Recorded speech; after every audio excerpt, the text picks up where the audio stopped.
Good morning. Welcome to all of you in our online classes. Yesterday we discussed about our syllabus. Today we are going to start section C, grammar, and we will study about a chapter which is very important, very popular. Why? I have used the word very popular for this chapter because the name of this chapter is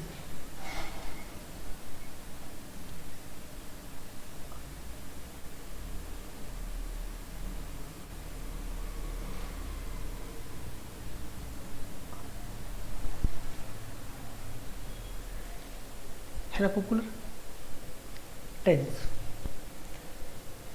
कोई भी relative, कोई भी परिचित अपने घर आता है और बात अगर हो रही है अंग्रेजी की,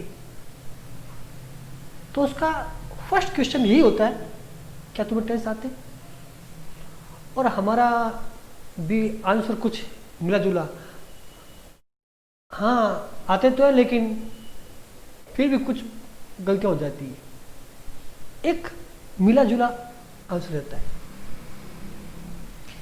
इसका कारण यह है कि this chapter is very lengthy, बहुत ही लंबा है, बट इंपॉर्टेंट, लेकिन महत्वपूर्ण भी। If we are familiar with this chapter, सुनना, if we are familiar with this chapter, we can translate any kind of sentence into English and vice versa, English to Hindi, Hindi to English. It means English is very easy at this point. अगर हमें chapter आ गया तो किसी भी वाक्य को हिंदी से बदले अंग्रेजी में या बदले अंग्रेजी को हिंदी, बहुत ही आसान हो जाएगा। लेकिन हमारा जो अभी इस पीरियड में जो हमारा फोकस होगा एग्जाम ऑफ व्यू से, एग्जाम के दृष्टिकोण से, वो कुछ अलग है। हम उसी के इर्द गिर्द अपना चैप्टर रखेंगे और सीखेंगे कि ताकि वो ज़्यादा लेंथी ना हो। और जब बात आएगी कि वाक्यों को कन्वर्ट करना है, तो जब हमारा आएगा सेक्शन बी राइटिंग का, हम वहाँ पर उस पर बात करेंगे। 10th क्लास में भी ये चैप्टर है, 9th में भी और 8th में भी। अभी जो हमारा लेवल है वो है 9th और 10th का है, और 10th के एग्जाम में हमारे पेपर का सेक्शन सी का फर्स्ट क्वेश्चन जो होगा वो इसी का होता है, और वहां पर इसका जो मार्क वेटेज है वो होगा 4।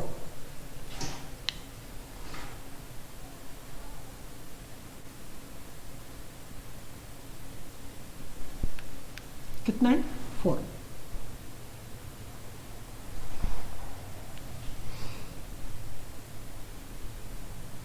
और ये जो 4 जो मार्क्स है उसको किस प्रकार गेन करें, हमारा फोकस यहीं पर रहेगा एग्जाम ऑफ व्यू से।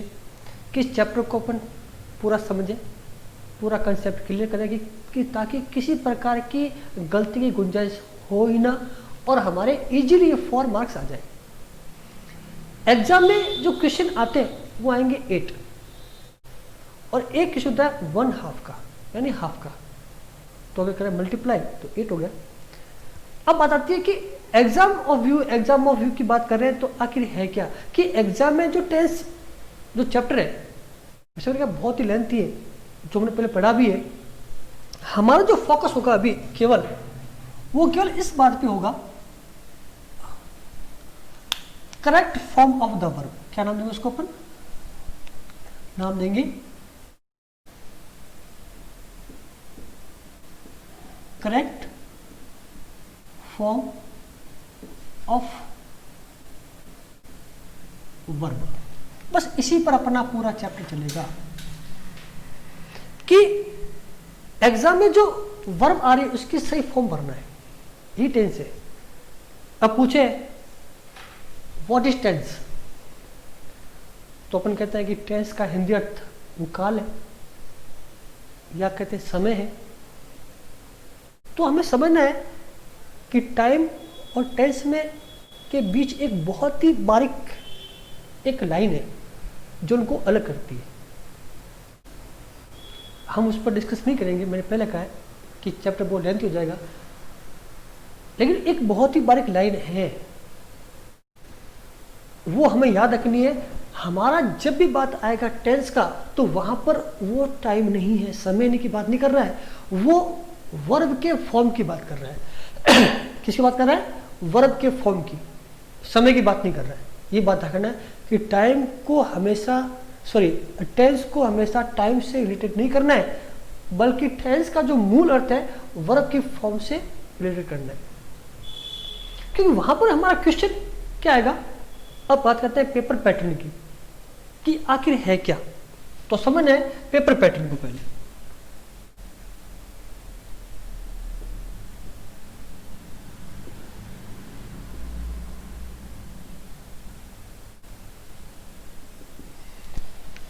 कि पेपर पैटर्न में जो क्वेश्चन लिखा आएगा वही होगा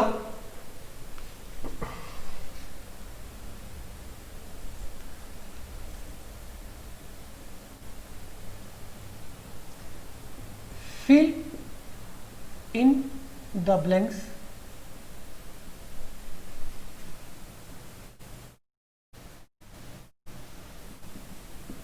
with the correct form of the verb given in the brackets।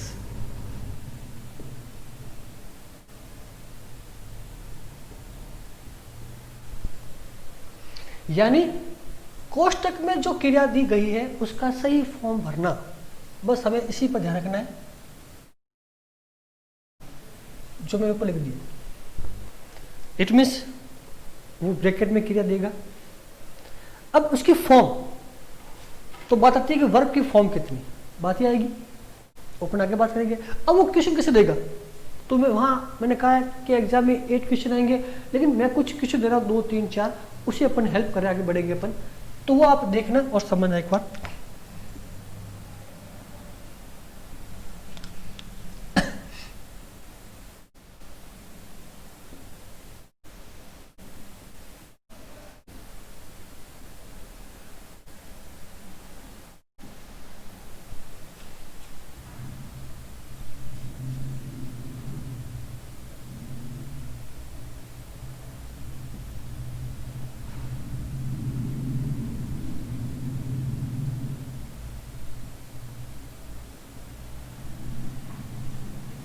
First दिया my father always to temple, यहां दिया ब्लैंक्स और वरना फिलअप गो के द्वारा। फिर एक वाक्य दिया इसने,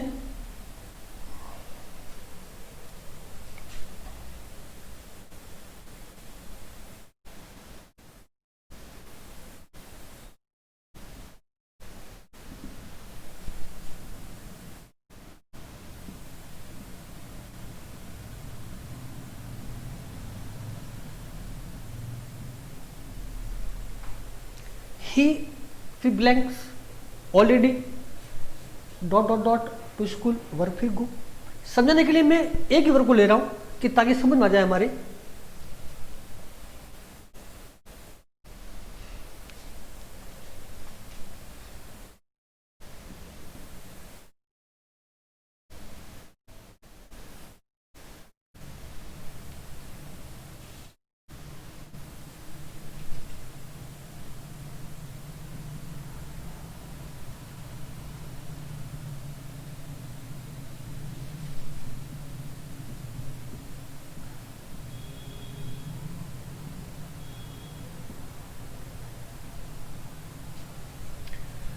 tomorrow I blank to be connect with my parents, यहाँ भी वर्ब गो।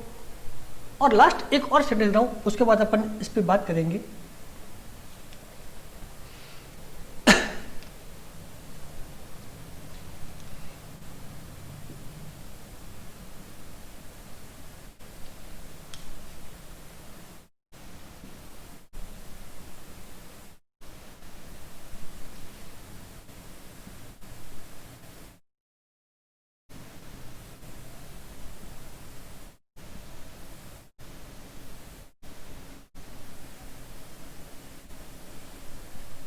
कि मैंने चारों वाक्यों में जो वर्ब लिखी है ब्रैकेट में जो देगी वो सभी गोई लिखी है।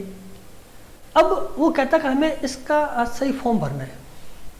अब मैं एक बार इसको फिलअप कर रहा हूँ, फिर अपन बात करेंगे। तो फर्स्ट वाक्य में जो फॉर्म आएगी वो होगी गोज। सेकंड में आएगा ही हैज गॉन। टुमारो होगा आई शैल गो। और यहां होगा वेंट। अब देखना यह है कि फर्स्ट वाक्य में गो का गोज हो गया, गो का गॉन हो गया, यहां पर गो शेल के साथ आ गया और यहां पर वेंट हो गया। गो की फर्स्ट फॉर्म है, वेंट सेकंड फॉर्म है, गॉन थर्ड फॉर्म है, यहां लगी हेल्पिंग वर्ब विल से लग गया, यहां पर है जगह। ये जो हमें करना है बदलाव, ये क्यों करना है कि इन वाक्यों का सही अर्थ निकले। क्या कहता है, मेरे पिताजी हमेशा मंदिर जाते हैं, सिंपल टेंस हो गया। वह पहले से स्कूल जा चुका है, काम पूरा कर लिया इसने। कल मैं अपने माता पिता के साथ बीकानेर जाऊंगा, अभी गया नहीं तो फ्यूचर का हो गया। और वे कल बस से स्कूल गए, बात हुई पास्ट की।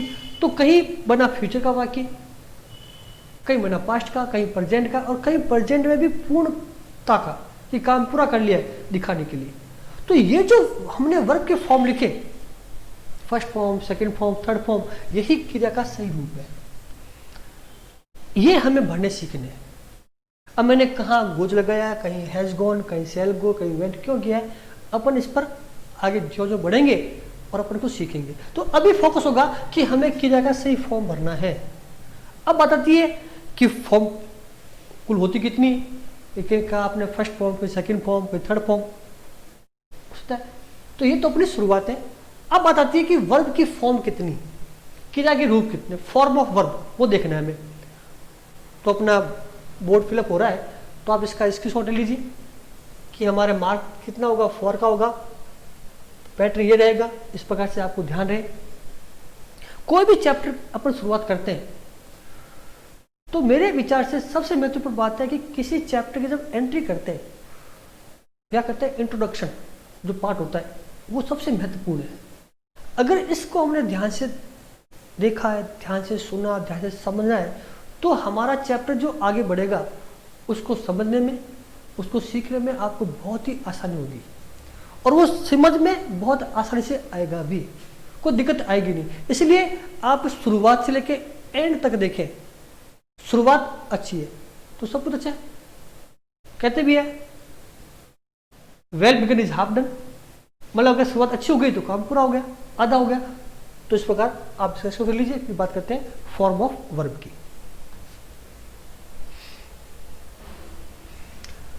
अब बात है कि फॉर्म ऑफ वर्ब लिखनी है, तो पहले बात की फॉर्म ऑफ वर्ब होती कितनी है और किसकी लिखें। तो my question is for you, how many form of verb, बताइए आप।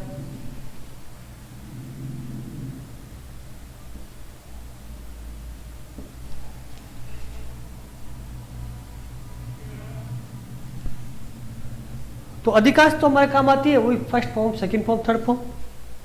लेकिन कुछ आगे चलना है। एक होती है आईएनजी गोइंग, वही फॉर्म भी है, तो 4 हो गए।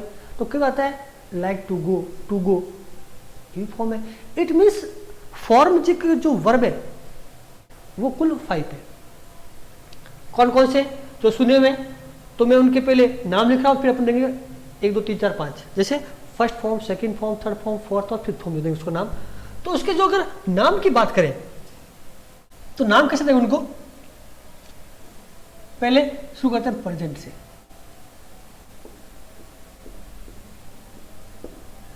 फिर इसको नाम दें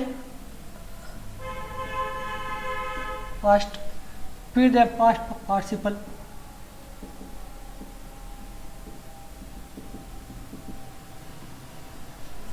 फिर दें जीरेंट और फिर जगह इन्फिनिटिव।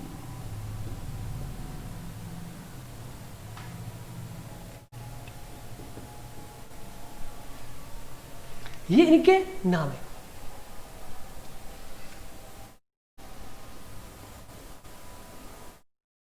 या इसको मैं नाम दे दूं फर्स्ट फॉर्म, तो बात है कि ये फर्स्ट फॉर्म होगी, इसको दो पढ़ने सेकंड फॉर्म जो पहले पढ़ता है, इसको देता है अपन थर्ड फॉर्म,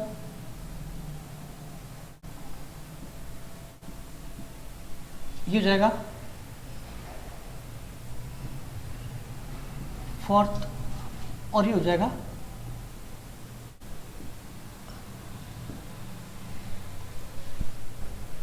ये 5 फॉर्म होते हैं। इट मीन्स जो वहां ब्रैकेट में वर्ब दी गई है उस वर्ब का कोई ना कोई फॉर्म इसमें से हमें सेलेक्ट करना है जो सही हो according to tense, according to situation, और उसको पूर्ण अर्थ निकालते लिख दे। तो ये इनमें से कोई एक होगा। जैसे हमने अभी लिया था एग्जांपल गो का, उसका स्पीक ले लें, कोई हो सकता है। सब लेते हैं पहले गो से शुरू करते हैं। First form go, second form went, third form gone, यहां जाएगा गोइंग, और यहां जाएगा टू गो। इसी प्रकार speak, spoke, spoken, speaking, to speak. यहां first form, second form, third form, तीनों के फॉर्म अलग है। अब हमने जो आईएनजी जोड़ा, आईएनजी वो जोड़ा है फर्स्ट फॉर्म में, तो गया गोइंग, और जो टू लगा है वो उसी फर्स्ट फॉर्म के साथ लगा है, तो गया टू गो, ना किसके साथ में ना इसके साथ में। ऐसा नहीं किया टू वेंट, टू गॉन, वेंटिंग, गॉनिंग, ऐसा नहीं किया है। फर्स्ट फॉर्म से ही अपने सारे फॉर्म बनेंगे। सेकेंड बार लेते एक और, एडवाइज, सलाह देना। अब इसकी फॉर्म होगी second form advised, third form भी एडवाइज्ड, कोई चेंज नहीं, सेम स्पेलिंग है। अब जब लगेगा आईएनजी फॉर्म तो किसमें लगेगा? फर्स्ट फॉर्म में। इसमें अब जब ई था वो हट गया और हो जाएगा आईएनजी, और कहां लगा टू भी, तो फर्स्ट और साथ में टू, टू एडवाइस। तो इसमें क्या देखा हमने, फर्स्ट फॉर्म अलग, सेकंड फॉर्म, थर्ड फॉर्म दोनों इसमें लगे एक ही है, लेकिन जब लगाया आईएनजी तो ई हट गया और इसमें टू एडवाइज हो गया। ये एडवाइज, टू एडवाइज और एडवाइजिंग फर्स्ट फॉर्म से ही बने हैं, न कि इन फॉर्म से। ये ध्यान रखना यहाँ भी। और कई बार सब होता है C U T cut, C U T cut, C U T cut, तीनों फॉर्म एक है, चाहे फर्स्ट फॉर्म बोलो, चाहे सेकंड फॉर्म, चाहे थर्ड फॉर्म। और जब लगाएंगे आईएनजी तो क्या हो गया, C U double T I N G और टू कट। ये बना कैसे, फर्स्ट फॉर्म से बना। तो इस प्रकार जो भी फॉर्म बनेगी वो बनेगी फर्स्ट फॉर्म से, और इस फर्स्ट फॉर्म को लोग अलग अलग नामों से पुकारते हैं। इजी या फर्स्ट फॉर्म, ना बोले फर्जेंट form, base form, main form, root form, और भी नाम है, चाहे कुछ बोले होगा सी। सेकेंड फॉर्म को कहते हैं पास्ट, क्योंकि भूतकाल में बताएगा। जो पास्ट पार्टिसिपल है, जो दिखाएगा कि वो काम पूरा हो गया है, इसलिए काम आता है। और जब बनेगा जिरेंड फॉर्म, तो जिरेंड फॉर्म कैसे होता है कि हमने फर्स्ट फॉर्म के साथ में आईएनजी लगाई है, तो अपन इसको याद करने से कर सकते हैं भी कि वर्ब फर्स्ट प्लस आईएनजी। और वो कैसे बनाया मैंने कि कोष्टक बनाया, टू प्लस वर्ब की फर्स्ट फॉर्म। नाम भी मालूम चाहिए, लेकिन याद मैंने पहले कहा कि इजी है first form, second form, third form, fifth form और फोर्थ फॉर्म, फिफ्थ फॉर्म। तो हमें इनको देखना है कि वर्ब की फॉर्म 5 है, लेकिन हमारे एग्जाम में जो है first form, second form, third form और फोर्थ काम आएगी। ये काम आती नहीं है। ये आगे जब लेवल चलेंगे एग्जाम में, कौन सा एग्जाम, कॉम्पिटिटिव एग्जाम, तो वो हमारे ये काम आएगी। अभी तक हमारे यहीं तक 4 तक ही सॉल्व करना है, फर्स्ट से 4 तक। अब हमें कहा करेक्ट फॉर्म ऑफ लिखो, इनमें से कोई एक फॉर्म आएगी। अब आता है आईएनजी, तो आईएनजी के साथ में इजारा में आता है वाज वर है, हैज़ बीन है, हैड बीन है, तो होगा। जब थर्ड फॉर्म आएगी तो साथ में हेल्पिंग हैज़, हैव, हैड आएगी। जब फर्स्ट फॉर्म आती है तो साथ में मॉडल क्रिया आ सकती है। तो ऐसे कई चीज़ें और भी है, वो हम आगे वन बाय वन जब पूरे चैप्टर पढ़ेंगे, एक एक टेंस पढ़ेंगे, तो उसके बारे में पूरी जानकारी प्राप्त करेंगे। तो अब आ गया फॉर्म ऑफ वर्ब जो 5 है, उसका भी कर ले। जब भी मैं कह रहा हूँ इसकी शॉर्ट ले, इट मीन्स है वो चीज़ आपको लिखनी है, और या फिर जो चीज़ मैं बोल रहा हूँ वो सुनते रहे, और जबकि उसके शॉर्ट ले ले, और जो चीज़ इंपॉर्टेंट लिखे उसको आप नोट कर लें, और फिर इसकी फेक कॉपी बनाएं, और वो आप फिर इसको पढ़ें, कि ताकि आपको सीखने में आसानी हो।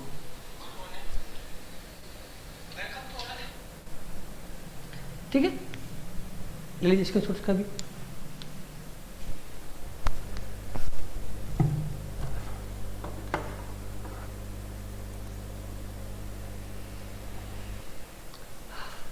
अब अपन बात चलते हैं कि जब वर्ब के फॉर्म आ गई और चैप्टर भी शुरू कर लिया हमने, कि हमारा जो मेन जो उनका टारगेट, इस चैप्टर में जो क्वेश्चन पूछे जा रहे हैं एग्जाम पेपर में, वो किस प्रकार सॉल्व करना है और किस प्रकार वो 4 अंक को इजीली से सेव करने, शेकआउट करने, वो बात कर रहे हैं अपन। अब बात आ गई कि वाक्य कैसे आएंगे, तो फिल द ब्लैंक्स है, कोष्ठक में जो क्रिया दी गई फर्स्ट फॉर्म, उसके फॉर्म भरना है, सही फॉर्म। अब सही फॉर्म कैसे भरे? अब सही फॉर्म भरने के लिए तो मैंने अभी वाक्य लिखे थे फॉर, उसमें हमने जो वाक्य लिखे, अब मैंने कैसे सॉल्व किया वो पहले आप समझना, उसके बाद अपन आगे बात करेंगे। क्योंकि अब जब एक बात आएगी कि वहां जो भी क्वेश्चन आएगा उसको सॉल्व करने के लिए हमें देखना पड़ेगा कि वो वाक्य किस टेंस का है। क्या कहा मैंने? किस टेंस का है। और हमने सीखा हुआ है कि टेंस के कितने प्रकार है, 3 प्रकार है। तो अपन लिख सकते हैं कि how many kind of tense. मैं लिख रहा हूं ब्रीफली, न कि विस्तार से, बिल्कुल शॉर्टकट में, फिर अपन बात करेंगे। तो अब बात करें how many kind of tense, तो क्या सकता है? Kind of tense.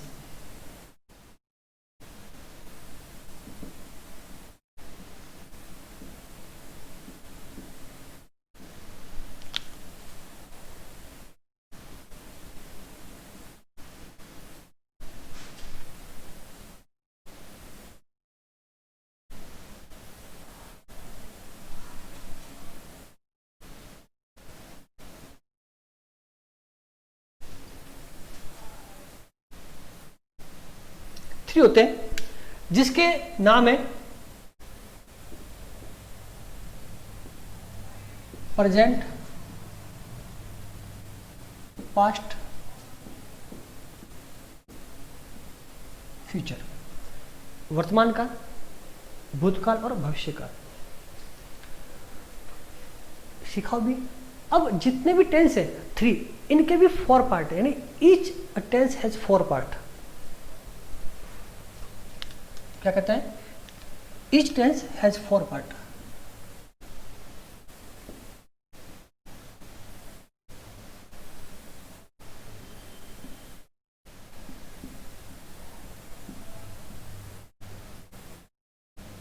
और उनके जो नाम है वो कुछ इस प्रकार से हैं।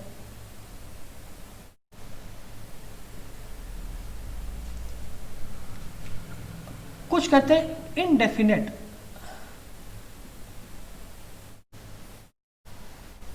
या कहते हैं सिंपल, सिंपल प्रेजेंट टेंस। कुछ कहते हैं कंटिन्यूस, सेकंड का नाम है प्रोग्रेसिव टेंस। तीसरा है परफेक्ट, और चौथा है परफेक्ट कंटिन्यूस। ये 4 हो गया पार्ट। इट मीन्स प्रेजेंट के 4, पास्ट के 4, फ्यूचर के 4, तो कुल कितना हो गया? 12। इट मीन्स हमें इनका अध्ययन करना है, हमें इनको पूरे के पूरे जो 12 टेंस है उनको पढ़ना है, इसकी जानकारी प्राप्त करनी है कि कौन से वाक्य का टेंस है।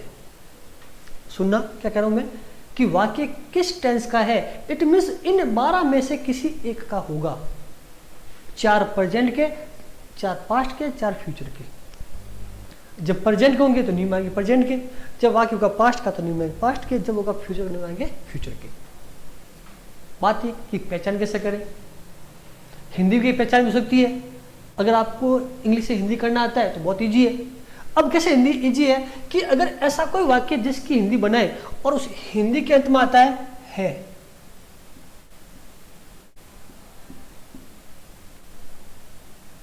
हूं, तो प्रेजेंट का है। राम स्कूल जाता है, मैं बच्चों को पढ़ा रहा हूं। हम वाक्य बनाना सीख चुके हैं, 2 घंटे से वर्षा हो रही है। मैंने जो भी वाक्य बोले संत के अंत में है और हुए, इट मींस वाक्य सारे प्रेजेंट के थे। अब वही बात है कि अंत में अगर आता है था, थी या थे, तो आगे पास्ट के होंगे। मतलब बात बीती हुई है, राजा था, राजा ने अपनी जनता को कहा, बात भूतकाल होगी। और श्याम दौड़ रहा था, कुत्ते भौंक रहे थे, इसमें थे। और बात है फ्यूचर की, यानी कोई काम अब होगा तो होगा गागी।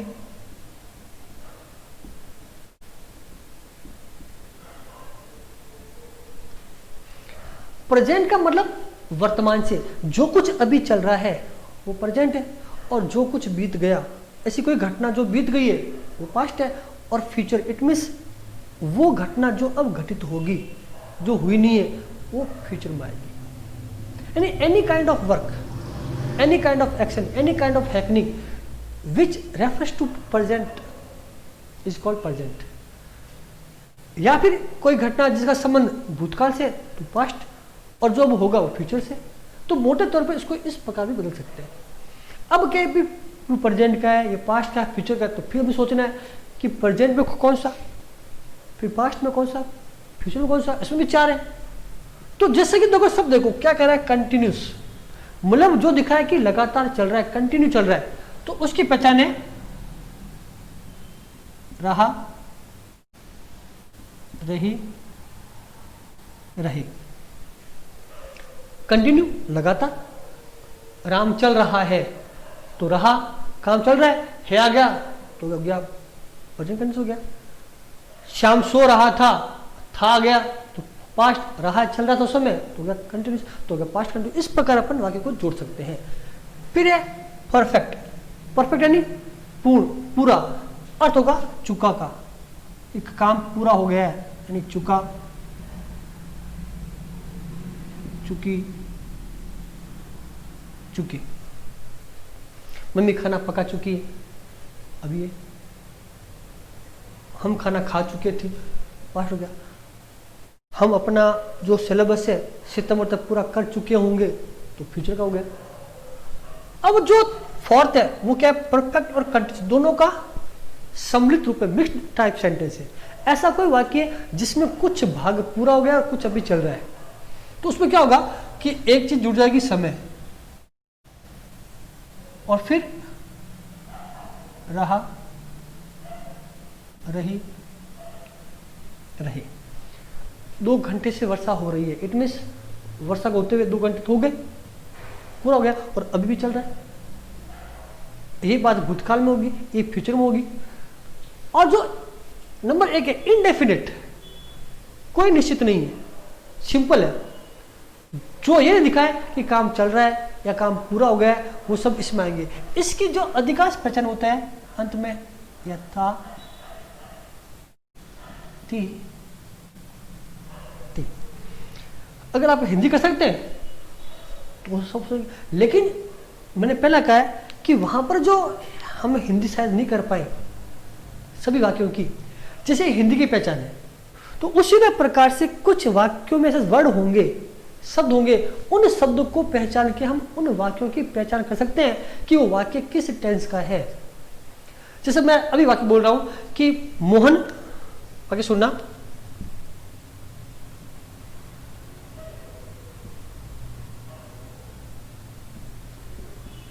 दौड़ रहा है, वाक्य बना दिया मैंने। अब पहले क्या देखें अपन, अंत में आएगा है। तो है कौन है? प्रेजेंट का है, पास्ट का है, फ्यूचर का है। तो अभी है जो प्रेजेंट का है तो बोलेंगे माने इसको प्रेजेंट है। अब इसके साथ क्या है? रहा है। तो रहा किस में? या ताती थे, या रहा रहे किस में? कंटिन्यूस में। तो क्या? Present continuous. बस इतनी सी बात है। अगर मैं कह दूं वह खाना खा चुका था, तो पहला देखना है एंड में कौन है? क्या है? था है। तो था किस में आ रहा है? देखो तो होता है पास्ट में, तो पास्ट लगा दो। अब साथ में कह रहा है चुका आ रहा है। चुका किस में? परफेक्ट में। तो किसका बन गया? पास्ट परफेक्ट हो गया। इट मीन्स हम अंतिम शब्द को देख के उस टेंस की पहचान कर सकते हैं हिंदी में। यानी ये होगा, इसका बन गया, और जो इसके पहले आएगा उसका अलग हो जाएगा। अब यहां किसका बना? था से बना फास्ट, और ये जो बना इस प्रकार अपन इसकी पहचान कर सकते हैं। लेकिन उसके लिए वाक्य की हिंदी बनाएंगे, फिर पहचान करेंगे। इसी प्रकार कोई ना कोई जो वर्ड होता है इंग्लिश सेंटेंस में भी उसकी पहचान होती है। तो वह वर्ड क्या कहलाता है? एडवर्ब। इसे कहते हैं क्रिया विशेषण। और क्रिया विशेषण वो शब्द जो क्रिया की विशेषता बताए हमारी हिंदी में, लेकिन इंग्लिश में वो शब्द जो क्रिया की, विशेषण की और क्रिया विशेषण की ही विशेषता बताए, वो है क्रिया विशेषण। लेकिन हमें क्या ध्यान रखना है कि एडवर्ब जब मैं नाम लूंगा इस टॉपिक में, तो उस एडवर्ब का मतलब है कि उस वाक्य में एक ऐसा शब्द है जिसकी सहायता से हम उसके टेंस को पहचान सकते हैं।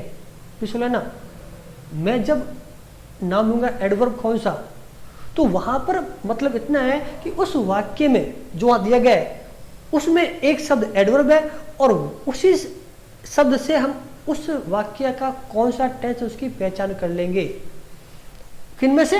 इन 12 में से कोई एक होगा। यानी सभी जो टेंस है 12, उन सब के अलग अलग एडवर्ब हैं। ये ध्यान आपको। तो अब मैं जो बात लिखने जा रहा हूं वो सबसे इंपॉर्टेंट है। वो कौन सी है?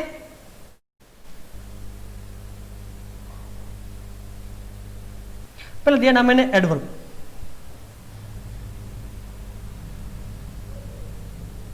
जिसका शब्द करते हैं क्रिया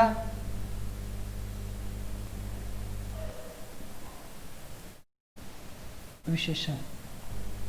लेकिन अब सुनना, मैं लिख भी रहा हूं कि क्रिया विशेषण है क्या। हमारे यहां पर चैप्टर में क्या होगा कि इस शब्द का जो मतलब होगा किसका?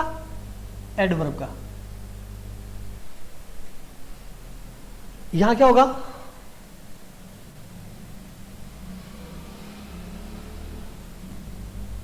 वह शब्द जिससे टेंस की पहचान करते हैं।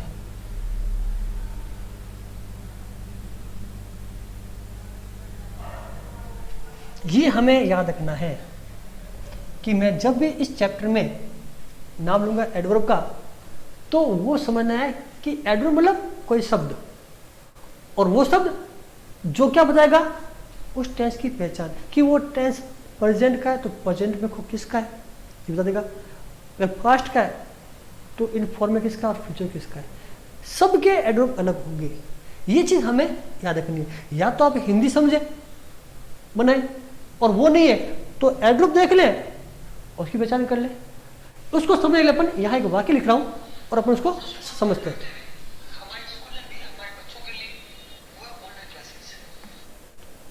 जैसे वाक्य आता है,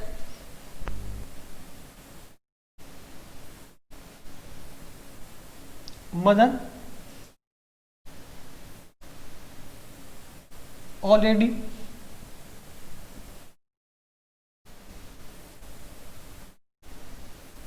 मैंने एक वाक्य लिखा, क्या समझने के लिए दोनों प्रकार से।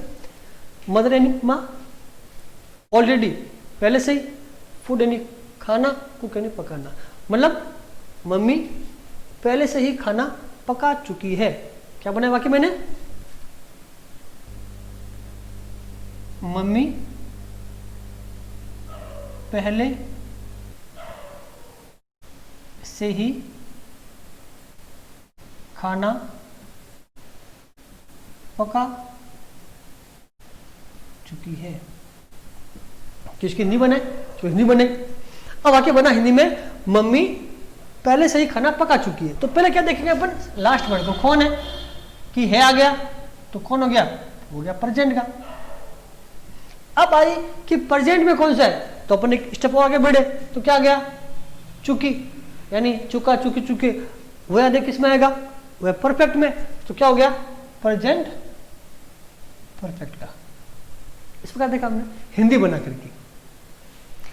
लेकिन अब बात है कि हाँ हिंदी बनाई आती नहीं है, तो यहां भी एक शब्द होगा इंग्लिश का जो ही उसकी पहचान है, और वो शब्द कौन सा है, ऑलरेडी। बस ये वो शब्द है एडवर्ब जिससे टेंस की पहचान जाएगी, कि जिस वाक्य में ऑलरेडी शब्द आएगा, क्या आएगा, ऑलरेडी, वो शब्द किसका होगा, प्रेजेंट होगा परफेक्ट का। किसका होगा, प्रेजेंट परफेक्ट का। ये बस पहचान कर लेना है कि शब्द ऑलरेडी है, जस्ट है ना, चुका है, चुकी है, चुके हैं, उसी प्रकार ऑलरेडी है, जस्ट है, येट है, रिसेंटली, सो फार, वैसे और भी होंगे। तो उनको याद कर लिया, बस वाक्य किसका है, कि प्रेजेंट परफेक्ट का है। अब लगानी क्या है, हेल्पिंग वर्ब। तो अब यहाँ जो आएगी हेल्पिंग वर्ब, वो क्या जाएगी, है जब, जो अपन आगे बात करेंगे, और वर्ब की थर्ड फॉर्म। सूत्र हो गया, क्योंकि ये तो पहचान थी कि हिंदी में बना करके ये थी अंग्रेजी में, लेकिन फिर हेल्पिंग वर्ब और वर्ब तो हमें याद करनी होगी।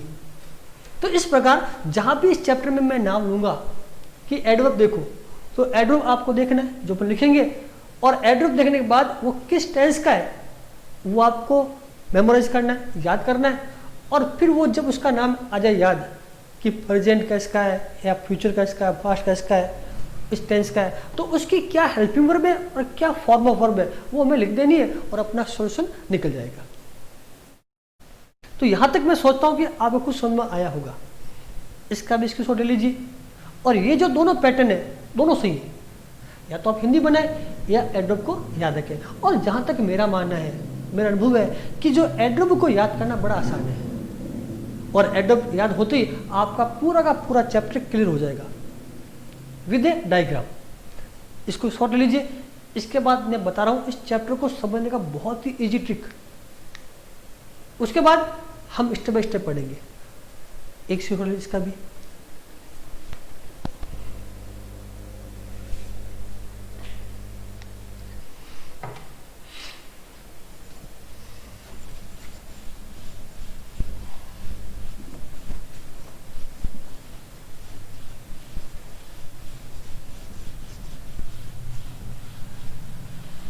कि अब बात आती है कि हमें इस चैप्टर को किस प्रकार इजीली से अपन सीख लें कि हमारे एग्जाम के दृष्टिकोण से वो चैप्टर इजी हो जाए।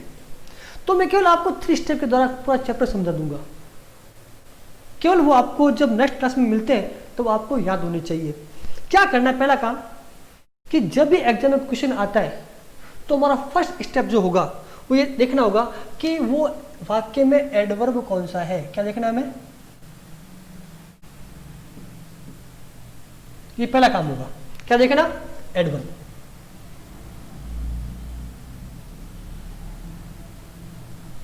ये पहला स्टेप है। अब भी एडवर्ब देख लिया, जिसे हमने लिखा था वाक्य अभी, मदर, ऑलरेडी, फूड, तो कौन सा है, ऑलरेडी है।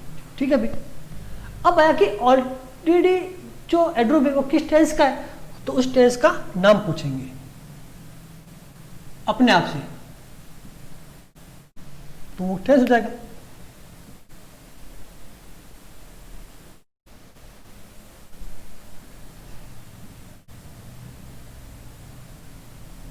अब जो ही उस टेंस का नाम आया कि जो ऑलरेडी है वो एडवर्ब है, और ऑलरेडी जो एडवर्ब है वो किसका है, प्रेजेंट परफेक्ट का है। हाँ भी हो गया, ये भी स्टेप हो गया। तो अब देखना है कि प्रेजेंट परफेक्ट टेंस में जो दो भाग डिवाइड करें। मैंने कहा ना, जैसे अपन कोई चलाते हैं कंप्यूटर तो फोल्डर खोलते हैं, एक फोल्डर खुला, दूसरा, तीसरा, कि पहला फोल्डर हमें खोलना है अपने खुद का दिमाग का, कि देखना है कि एडवर्ब कौन सा, उस पर क्लिक करेंगे। जो ही क्लिक किया तो नाम आ गया कि प्रेजेंट परफेक्ट। अब जो ही प्रेजेंट परफेक्ट गया, अब अपन को जो इस पर क्लिक करेंगे तो अपने पास दो फोल्डर और आ गए। वो किसके होंगे,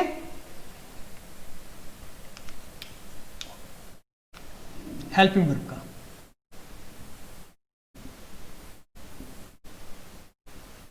कि उस वाक्य की, उस टेंस की हेल्पिंग वर्ब कौन सी है, और यह आ जाएगा फॉर्म ऑफ वर्ब। बस इतना सामने करना है।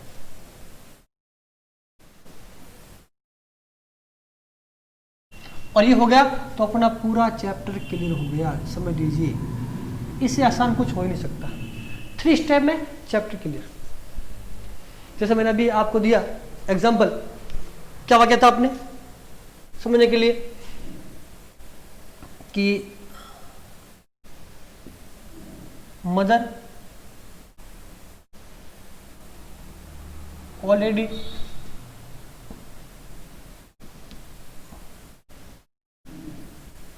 दिया हुआ है। तो पहला स्टेप, अब मैं लिखा स्टेप नंबर 1।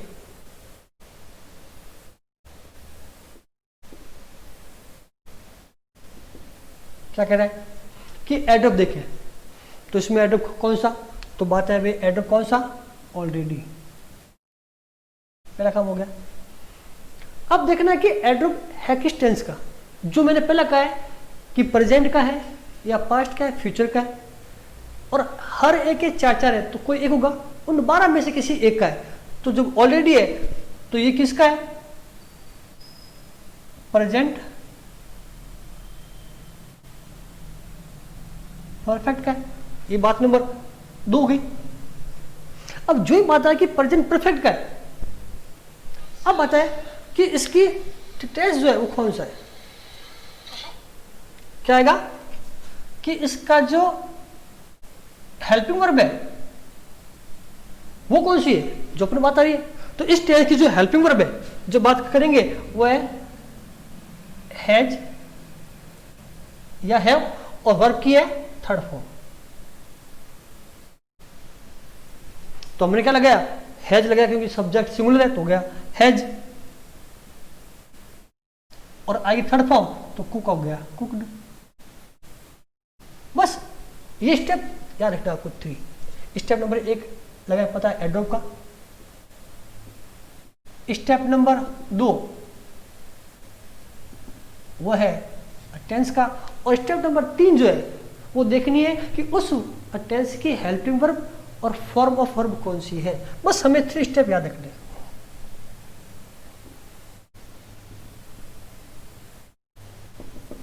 और अपना चैप्टर क्लियर है। शायद कोई दिक्कत भी नहीं आएगी अगर आपको ये डायग्राम याद है। तो आप इस डायग्राम के द्वारा अपन किसी भी सेंटेंस को सॉल्व कर सकते हैं।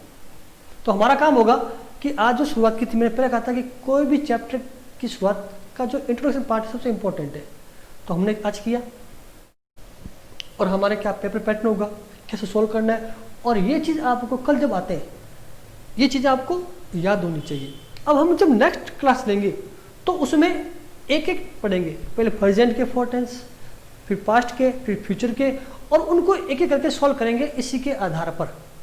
तो हमारा मेन फोकस होगा कि एडवर्ब देखना, उस एडवर्ब के द्वारा टेंस का नाम और उसकी क्या हेल्पिंग वर्ब है और क्या फॉर्म ऑफ वर्ब है वो याद करना है। याद काम इतना ही रहेगा। अगर आपको इतना याद हो गया तो आपकी जो 4 मार्क्स है वो आपके हर हार में कोई रोक नहीं सकता। तो उसका भी स्क्रीनशॉट ले लीजिए। और बोर्ड क्लास सबसे इम्पोर्टेंट है, तो मेरा कहना है कि आप हर क्लास को वीडियो को 2 बार देखें। ये मौका है कि अगर मैं स्कूल में पढ़ाऊंगा तो एक बार पढ़ाने के बाद आप उसको देख नहीं सकते, आपको पूछना पड़ेगा, समझ आ सकती है। अब आपको कुछ करने की जरूरत नहीं है, एक बार देखो, 2 बार देखो, 3 बार। मेरे हिसाब से तो अगर आपने एक बार ध्यान से देख लिया शुरू से एंड तक, तो फिर देखने की जरूरत पड़ेगी भी नहीं। तो आप इसका ले लीजिए स्क्रीनशॉट, इसको याद करना है। नेक्स्ट क्लास में मिलते हैं तो मैं जो बातें पूछूं इस क्लास की वो आपको बतानी होगी और बतानी भी चाहिए। लीजिए स्क्रीनशॉट, और आज इतना ही। थैंक यू, धन्यवाद।